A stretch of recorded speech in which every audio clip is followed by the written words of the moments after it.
The training today. I'm glad you all could make it. For those of you that are on here today, what we're going to cover is some of the most common contract pitfalls, and hopefully, what you'll gather out of today's training is that it'll help you solidify a contract and keep it together. Because as we all know, you can you can have contracts signed, and then you run into a bunch of problems, and all of a sudden everything falls apart. So I'm going to give you some nuggets so that you can avoid. A lot of times it could be just simple things that can unravel a contract. So I'm going to go over it. And if you guys want to follow me on the screen here, I put up an as-is contract because I want to refer to some of the paragraphs here so you guys get a clear understanding when I'm discussing some of these pitfalls. One of the probably most important things that you have to do is proper due diligence. And when I say proper due diligence is, a lot of times we'll rush into putting a contract together because you're excited that the buyer wants to put an offer in, and you haven't really stopped and looked at and done some due diligence on the examination of this property. So, and what I mean by examination is things that are available for you to see with the naked eye. There might be title issues that come up later on that you have no way of figuring out because you're not a title agent, and when they do those searches, they're going to come up with something, and you'll have to deal with that. But there are other things, for example, like zoning laws and maybe some illegal additions that should be disclosed beforehand. If you're representing a buyer and you have some experience, you're going to be able to sometimes see what's to code and what's not to code with the naked eye and kind of say, hey, wait a minute, something's wrong here. But if you don't, then you want to ask those questions. And if it looks like a garage was enclosed, well, you want to ask if it was done with permits. You'd like to know going into this to this contract whether or not you're going to be able to keep it together. You don't want to find out later on that there's a lot of violations and things were done improperly in the house, and all of a sudden your buyer wants out of this contract. So it's very important, as we know, that these factors, if there's illegal additions and any zoning violations, this could all affect the value of the property. So in Florida, they require you to disclose, the seller's required to disclose any known material defects or issues with the property that could affect its value or pose a health or safety risk for that matter. And so if you don't request a seller property disclosure for your client, then you're putting your client in a tough situation because he doesn't have anything to go by. And if the seller lies and provides a seller property disclosure, and it can be proven that he knew better, then obviously they can seek they can go after him by way of a lawsuit and seek damages. So make sure that you guys always request a seller property disclosure, and that you do a little bit of due diligence. And when I say due diligence is, if you're going to sell a property, it's a 3-bedroom, 2-bath. I mean, at the least, what you can do is you can go into the property appraiser's office and look at the tax property card to see what they have on there. See if they have it listed as a 3-bedroom, 2-bath, or they have it listed as a 2-bedroom, 1. They do have it listed anything smaller than what the tax roll says, then you automatically already know you've got an issue, and you're going to want to ask that question. And so what went on here? And so that way your client understands, doesn't waste time, and you can get this thing tied up. That doesn't mean it's going to block a sale. The buyer, as long as the buyer is aware and they're willing to accept something as is and it's been disclosed, you may still be able to get the deal done. But if they don't know, and then they find out later when they get a lien search and they find out that there's a lien because there's some violations on the property for an illegal addition, that'll unravel your contract. So that's going to be one of the biggest things that we see down here in South Florida, because as you know, there's a lot of properties in many areas that have added efficiencies, that have added closed in a garage, or made a complete addition without any permits. We're notorious down here in South Florida for doing that. So that's one of the things you should be looking at first. The next major thing that I'd like to point out is overlooking critical contract details. Okay. So when you're putting a contract together, there's a lot of details that go into the contract. And for example, a lot of times as agents, we go ahead and we add additional verbiage. Now that can be very tricky because if you don't understand how to add the correct verbiage and you add a verbiage in there that is completely ambiguous and not clear and concise and to the point, then it could be an issue in dispute later on, where the seller might have interpreted it in one way and the buyer interpreted it another way, and you're in the middle of that. So it's very important that when you're going to add any additional terms on that contract, if there's not already an addendum that was created for that particular additional term, then, for example, I'm going to give you an additional term on here. If you go to V on this, if you go to the last page on this contract and you look at addenda, and I'll scroll down here so I can show you, and you go to V, sale of buyer's property.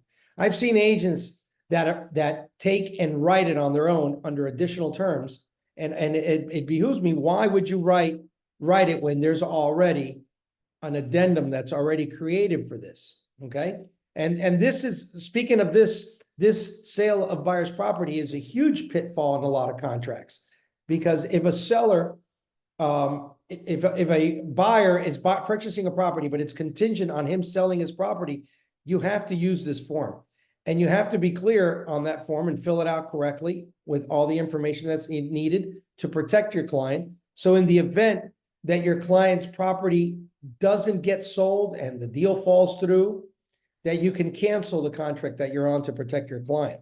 So I've seen that pitfall as well. They'll write something on here. It's ambiguous. It's not, the verbiage is not worded correctly. And then you have an attorney that's challenging what was wrote, the interpretation of it. And then you have an escrow dispute, and you don't want to put yourself in that situation. Okay.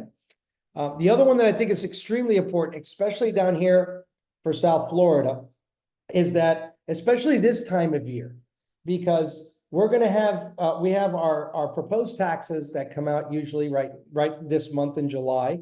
And then we have our tax bill in November. So you're processing a buyer, and they're going through the loan process.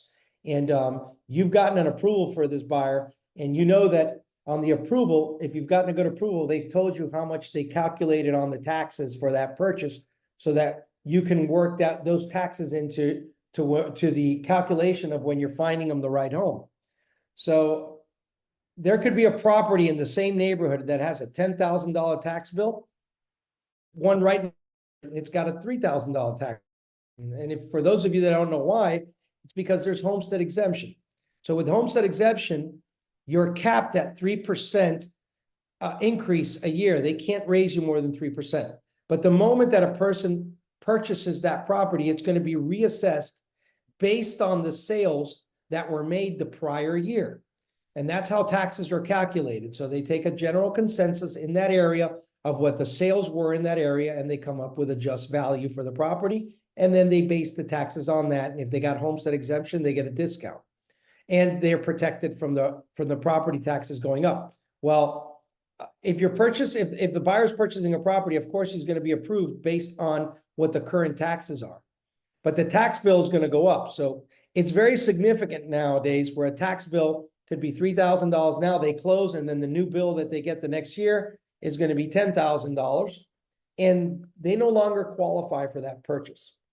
So that's a very common pitfall, because you're qualifying a client based on what the prior year's taxes were. You're already into November, and I guarantee you the lender is going to look at the latest bill and qualify them based on that bill. But that tax is definitely going to go up. So you got to be considerate. I just ran into some clients the other day.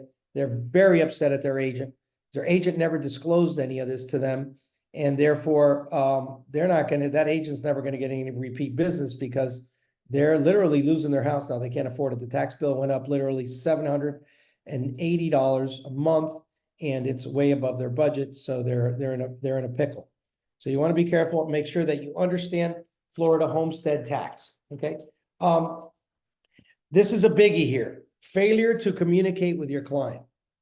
I don't see how agents do this, but they fail to speak to their client and communicate things. I mean, you're going to get, for example, I'll just give you an example. You're going to get the title work in, and there might be exceptions on there when you get the title work. And you want your client to know about this before you get to closing, and you want them to understand what the exceptions are. And you need to communicate everything all the way through, whether you're representing a buyer or representing a seller. One of the biggest lack of communications that I see is, and I always follow up right away with escrow, is that if I'm representing a seller, I want to make sure that escrow got in. I see agents that don't notify their client that they have to make the escrow within the 72 hours. And that's a major pitfall, because if I'm the listing agent on a contract and the escrow hasn't been made within 3 days, that contract is completely void and invalid. And it happens very often where you list a property, you haven't gotten a lot of offers, all of a sudden you get an offer, the client accepts it, and then you get 2 or 3 offers. It's Murphy's Law. You get 2, 3 offers after that, and they're stronger, and they're higher, and they're greater. And so that default of not having the escrow in within 3 days, but lack of communication to your client, could very well make you lose the contract, because if those 72 hours expires, they're literally open without a release and cancellation to accept another offer, because that contract is completely breached. There's no consideration. So since there's no consideration, it's an invalid contract. It was never basically consummated. So be on top of your clients, communicate with them all the critical dates that you have on the contract. And what I mean by critical dates, you're going to have to, the escrow is one of the critical dates, obviously. Your inspection periods are one of your critical dates. Now, you're going to get those clients that, I had one recently that all they wanted to do was a 4-point and a wind mitigation, because one of their cousins was a contractor, which I later found out he wasn't a contractor, he was a handyman. But he went out to look at the property, and he gave him the green light. And then they went to closing. Well, on the walkthrough, there was a few things that were discovered that they looked at a little further, and they were discovered, and they were upset, and they wanted a credit, and they wanted to fight it, but they didn't get a full inspection. They got a 4-point and they got a wind mitigation, and that doesn't cover the whole home. So make sure that you explain to your clients that while the 4-point and the wind mitigation is going to be a requirement for them to get insurance, the homeowners, the complete inspection of the property is important for them to know if there's any other components or anything that is of interest to them that is damaged and they'd like to address beforehand. Because even if you have an as-is contract, we all know that you have an inspection period whereby you can cancel under your sole discretion. And with that said, it gives you negotiating power within that time frame that you're under the inspection period. Okay, so make sure that that you're on top of that. The other one is that the other thing that I see, which I consider it a pitfall, is I see agents, new agents, that they go in and they're so excited about getting a listing. And this is a pitfall because you may not sell the listing. And they go in there and they're so excited about having a listing presentation that they let the seller dictate what the pricing is going to be on the property without any discussion about lowering the property and having an agreement that if the property doesn't sell, you're going to be reducing it, because there's going to be times where you have to turn down an overpriced listing. And the reason I say that is because if you're going to invest marketing dollars into this listing and the seller's completely off the chart with what he's expecting for the property, what's the sense in putting the property and putting your name out there with an overpriced listing and then having that farm area show that you've got a listing on the market for 365 days and you haven't been able to sell it, and because it's overpriced. So that's something that should be considered always, to be stern. You're the professional and you should understand best what the market is and be able to explain it to the client. All right, now this one here is missing. This would be missing and incorrect terms on the written contract. Now, right here on this contract, you're going to see that under 1D, there's a lot of personal property that's included on here. Okay, and this is a very common one. Most of the stuffs, and you should familiarize with everything that's including. The most common one that we see right now is TV wall mounts.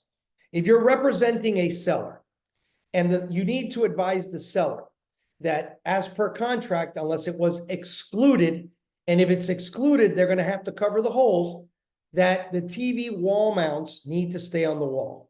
All too common, you have a buyer go in there and be upset, and I'm not closing, try some friction on a contract, because a simple thing like TV wall mounts that cost $40 were removed from the wall, and now you have holes on there that are going to cost you, probably get someone out there to repair the drywall, maybe 75 to $100 if you can get them out there, because it's hard to get people to do small jobs.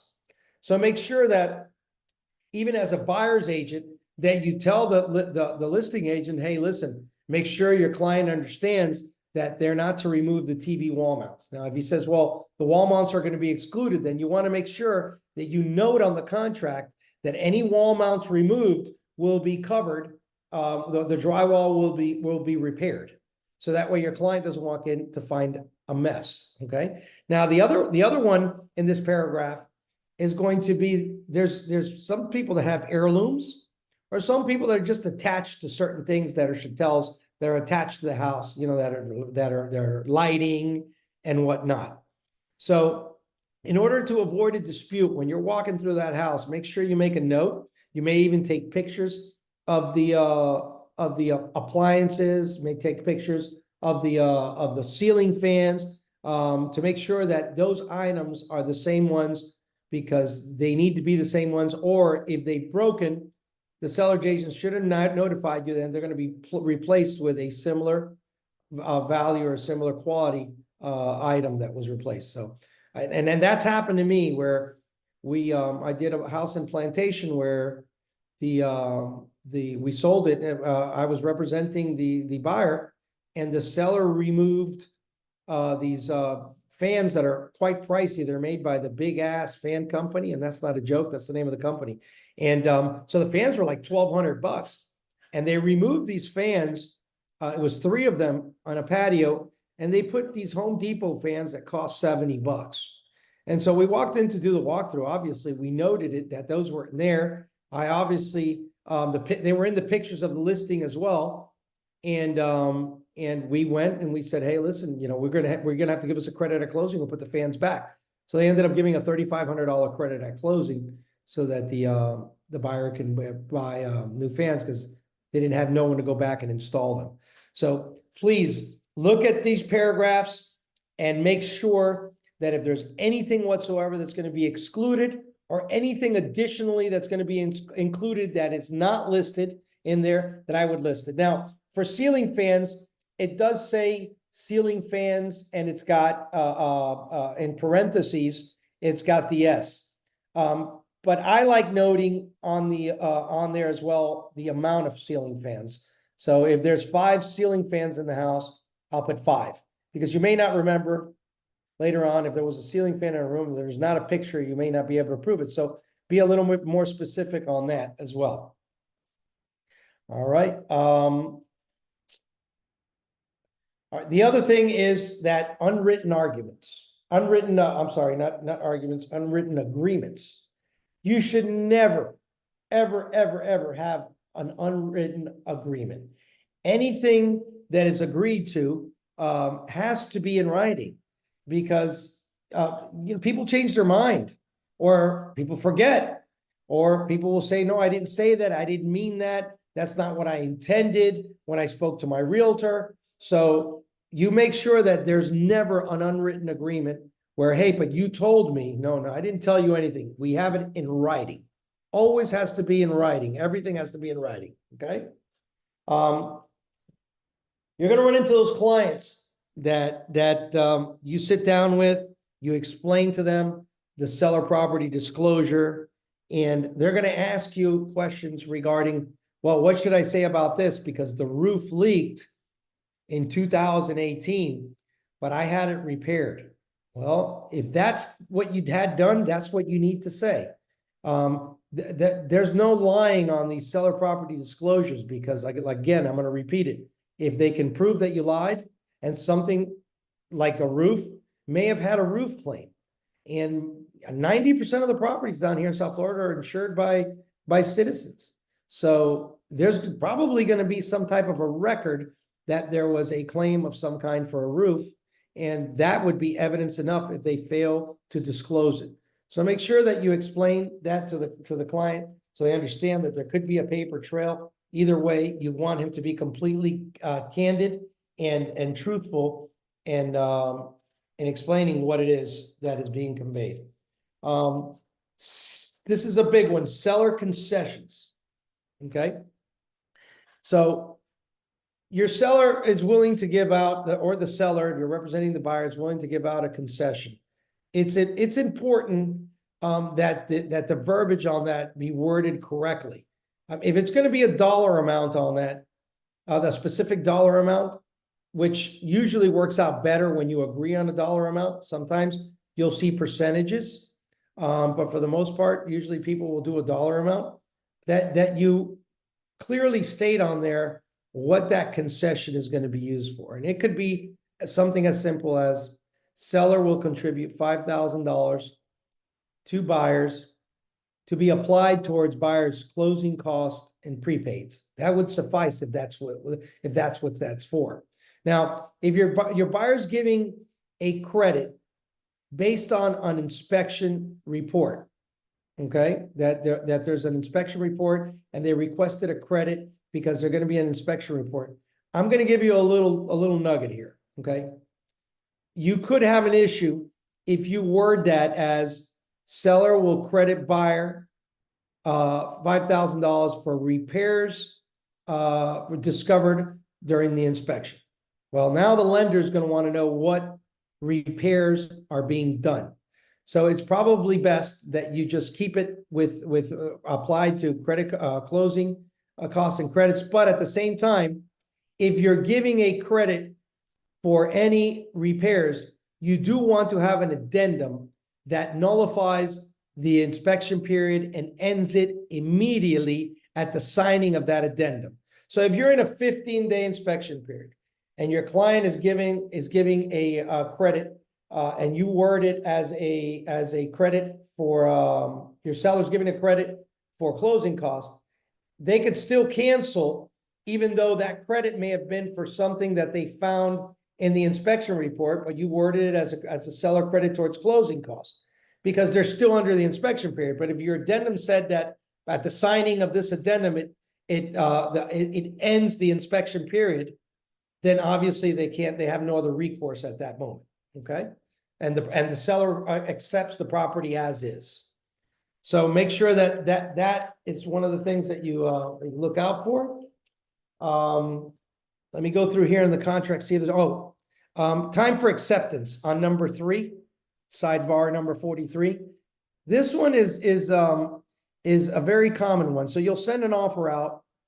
You'll give a time for acceptance offer, and then the offer is accepted after that time for acceptance. Well, an attorney is going to rip into you and invalidate the contract if they want to, because you did not change the date on that.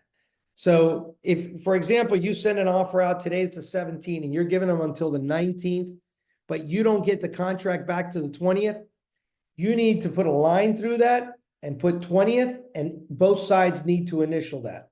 So that therefore, there's no way of unraveling that contract because you were within time frame.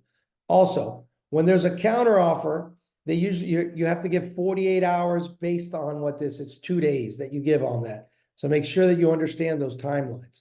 I always prepare a critical dates timeline that I send to both the either the buyer or seller's agent, depending which side I'm working on, and the title agent.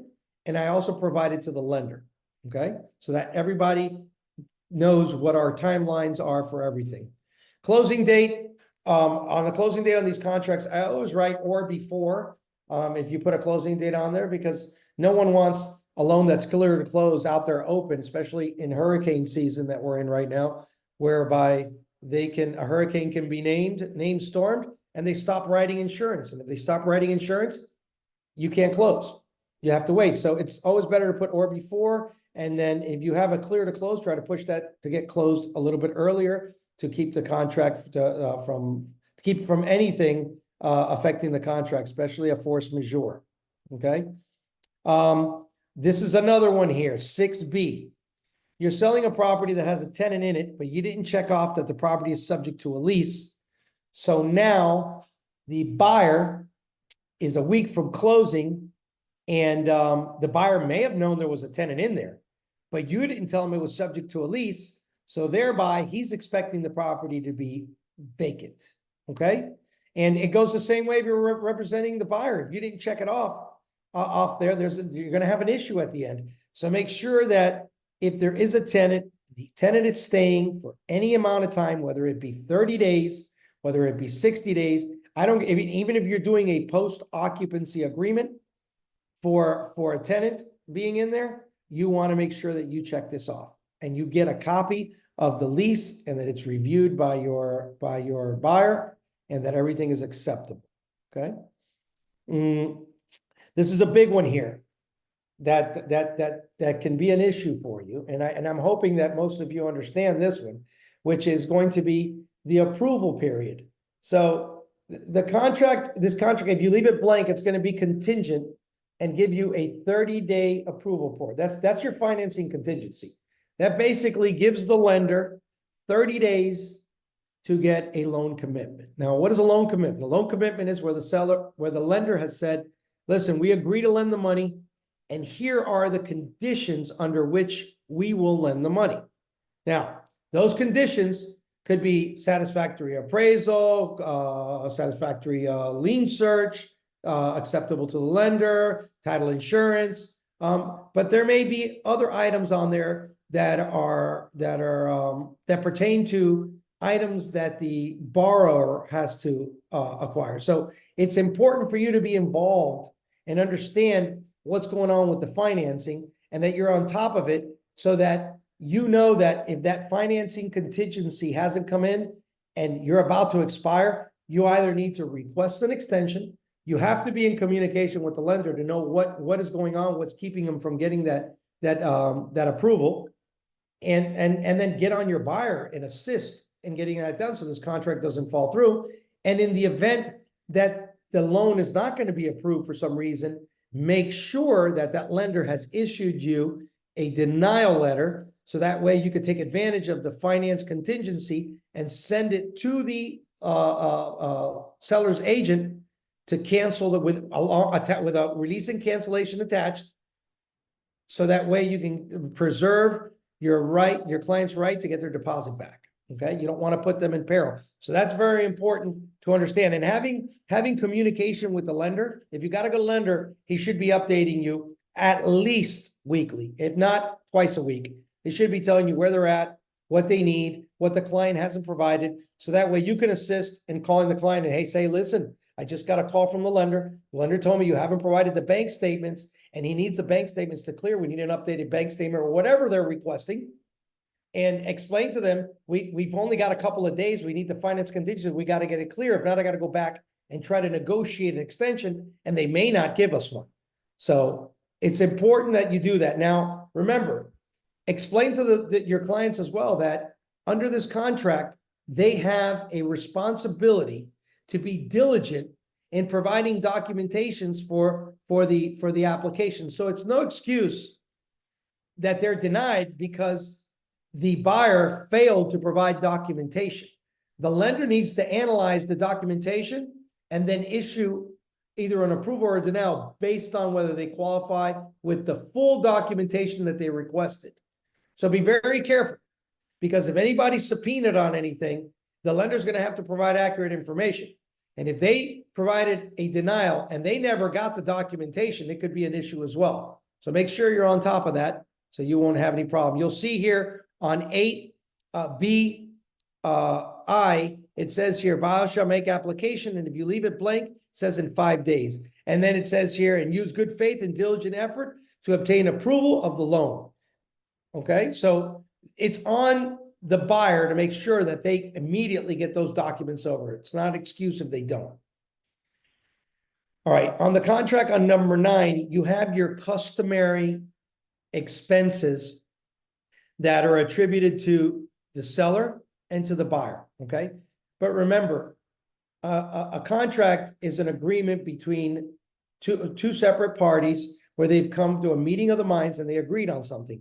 So this isn't written in stone. So in the event that you wanted some of these seller costs that the buyer agrees to pay for, or vice versa, the buyer agrees to pay to some of the seller's costs, you can just state them on additional terms, what they're willing to pay for. And I would be specific as to what it is.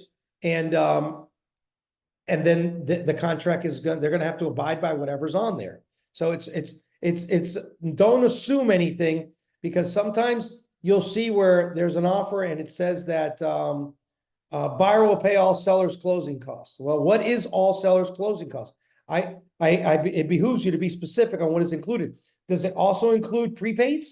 Does it also include taxes that are owed on the property? So I would be a little bit more specific on that.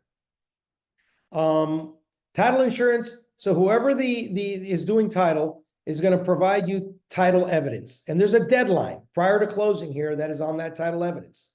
Now, the title evidence has to be acceptable to the lender. So when you're doing a finance transaction, you have the buyer has an extra layer of protection because the lender is reviewing this title evidence. But when it's a cash transaction, there's no lender. So you want to make sure that your client has reviewed this and has accepted it, especially if there's any exceptions on that title commitment. Because before you get to closing, you want to make sure this is all ironed out. So the sooner you do it, the better. Okay. Another one that's an issue sometimes is going to be the survey. Remember, when you're doing financing, the lender's always going to require a survey. They want to know if there's any encroachments, and they obviously want to know, mark off the property and know what's on the property. And 9 out of 10 times, buyers don't even know what a survey is, or what does it do, and what's it for. They find out they need a survey if they want to do something on their property, want to add a fence or whatnot. But the survey is going to tell you, obviously, if the fence is on your side, or if the fence is on if it's on the buyer's side or it's on the neighbor's side. It's gonna distinguish who owns the fence. So that way they know whether that fence is on their property, or if something's built on that property line, which is very important. So on a cash transaction, it's not required. Since it's not required on a cash transaction, then you need to make sure that you talk to your buyer, if you're representing the buyer, and say, hey, listen, would you like to order a survey? Because they're going to pay for it. It's usually anywhere from $450 to, depending, I've seen them $1,000, depending on the size of the property. So, and if they say no, then you need to explain to them the importance of having one. And if they still say no, it's on them. But you should explain to them the importance of having that survey. You don't want them getting to the closing and say, hey, what about the survey? I didn't get a survey. Oh, well, one wasn't ordered because it's a cash transaction. And then he's going to feel like you were remiss of your duties because you didn't even ask him whether he wanted to do it or not. So that's very important. Okay. Special assessments. Okay. This is especially with condos. If you're doing any condo transactions, these special assessments are prevalent in the South Florida condo market right now. In light of the Champlain Towers, we all know that they're required now, as of 2025, they need to have reserves. So some of these assessments are exorbitant, not to mention that they need to have reserves, that they've increased the assessments because they need to collect for the reserves, but also they need to make repairs on the buildings for these 40-year certifications. So if your client is buying a condo please note this. You want to request a copy of the minutes from at least the 3 most recent board meetings to review if they've discussed any upcoming assessments or any repairs that are due.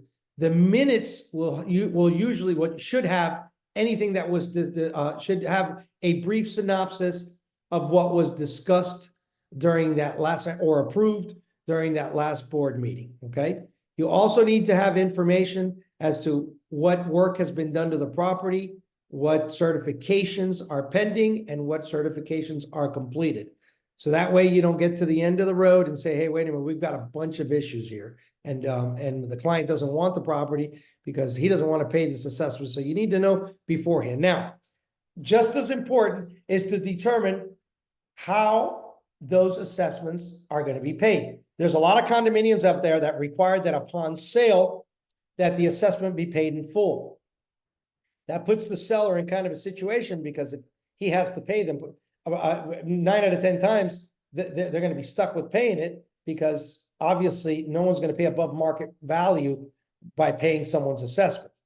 But in other cases, they don't require it being paid off and they can assume the payments from that point forward.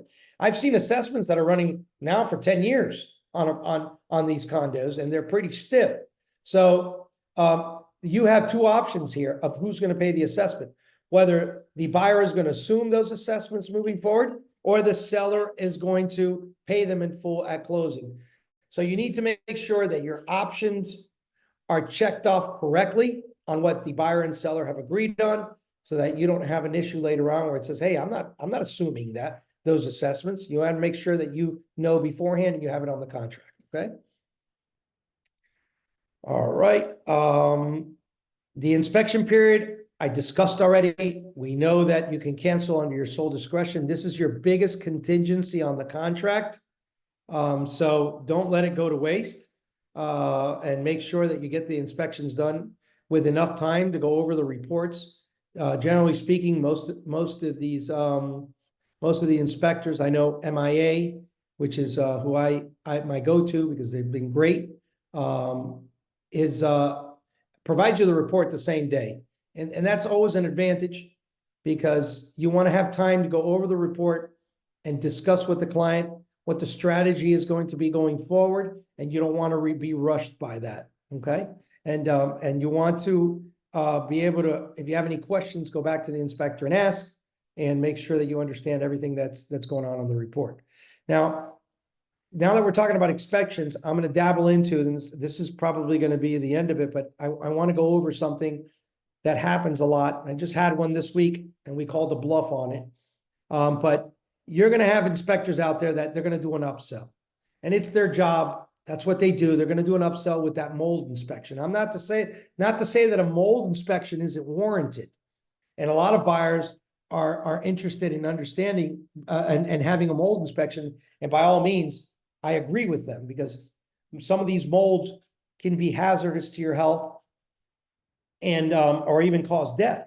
So who wants to be in a situation like that? However, mold is naturally occurring. Okay, so take this little tidbit and understand this. Mold is naturally occurring. So every single house is going to have some form of mold. I think the most common one is Penicillin abacus, which is the one that's created in your air conditioning system, because as we know, we get a lot of humidity here and you get that gunk in there a little bit. And unless you clean the coils every day, you're probably going to have some buildup there.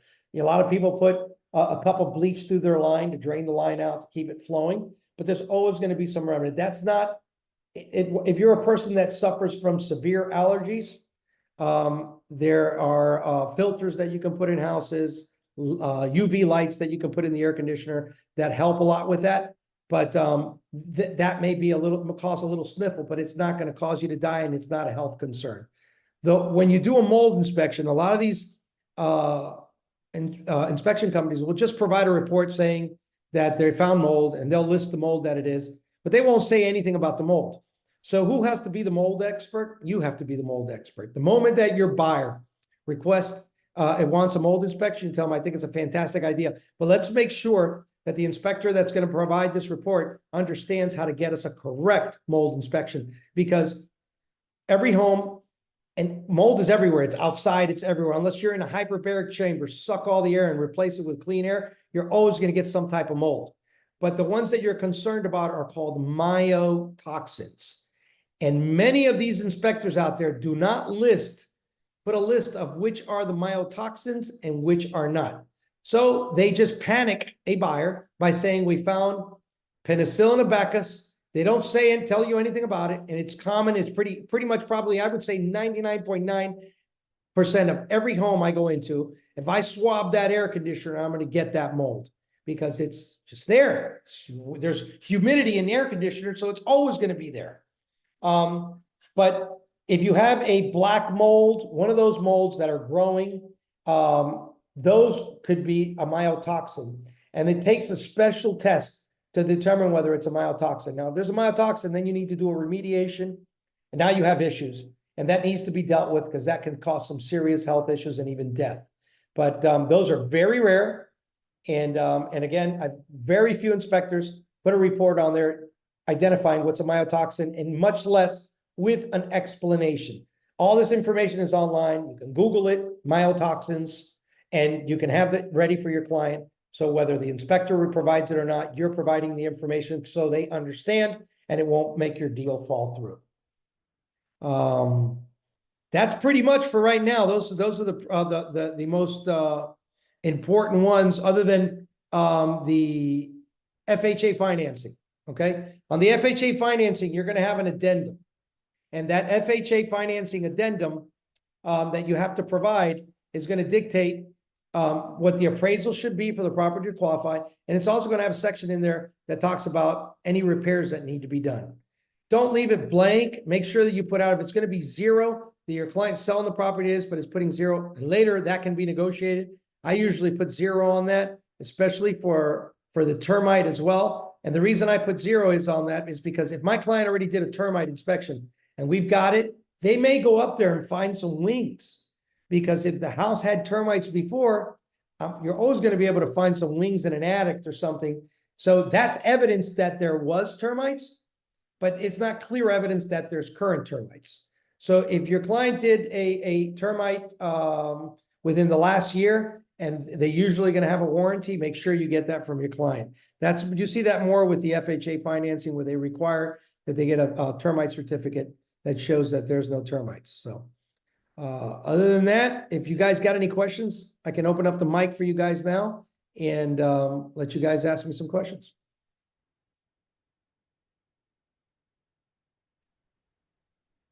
Hi, I have a question. Yes, ma'am.